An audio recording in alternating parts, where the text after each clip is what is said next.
21వ తేదీన international day of యోగాని పురస్కరించుకొని స్టేట్ వైడ్ యోగాంధ్ర కార్యక్రమాన్ని 2 వారాలుగా చేయడం జరుగుతుంది.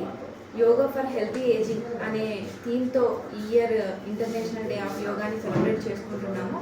అందులో భాగంగా మన స్టేట్లో యోగాంధ్ర కార్యక్రమాన్ని పెద్ద ఎత్తున చేపట్టడం జరుగుతుంది. ఇందులో భాగంగా మనము ట్రైనర్స్ని ఐడెంటిఫై చేయడము, వాళ్ళకి ట్రైనింగ్ ఇవ్వడము, మరి సిటిజన్స్ని రిజిస్టర్ చేయడము, వాళ్ళందరికీ కూడా ట్రైనింగ్ ఇవ్వడం జరుగుతుంది. రేపటి రోజున పెద్ద ఎత్తున మండల వ్యాప్తంగా అన్ని సచివాలయాల పరిధిలో మన ప్రోటోకాల్ యోగా 7 to 7:45 అనేది నిర్వహించడం జరుగుతుంది. ఇందులో భాగంగా ఈరోజు పామిడి మండలంలో కూడా పెద్ద ఎత్తున ర్యాలీ అనేది నిర్వహించడం జరుగుతుంది.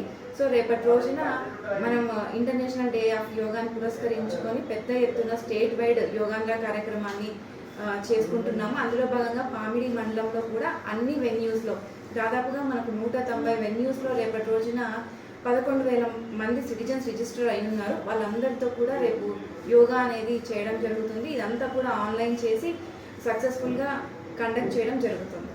గత 13 ఏళ్ళుగా నేను ఉచిత యోగా శిక్షణను పామిడి పట్టణంలో రోజు నేర్పిస్తున్నాను. చాలామంది ఈ శిక్షణకు వచ్చి చాలా బెనిఫిట్స్ పొందారు. ఇంకా చాలామంది వాళ్ళ యొక్క డిసీజెస్ని తగ్గించుకున్నారు. మీరందరూ ఈ అవకాశాన్ని మార్నింగ్ హై స్కూల్లో ఇప్పుడు రోజు జరుగుతున్నాయి. ఉదయం 6 నుంచి 7 గంటల వరకు మీకు ఇష్టమైనటువంటి డ్రెస్ కోడ్తో మీరు రావచ్చు. ప్రతిరోజు మీరు హాజరు కావడం వల్ల మీ రోగాలు చాలా వరకు తగ్గుతాయి, మానసిక ప్రశాంతత పెరుగుతుంది. సో ఈ అవకాశాన్ని అందరూ సద్వినియోగం చేసుకుంటారని కోరుకుంటున్నాను. Thank you.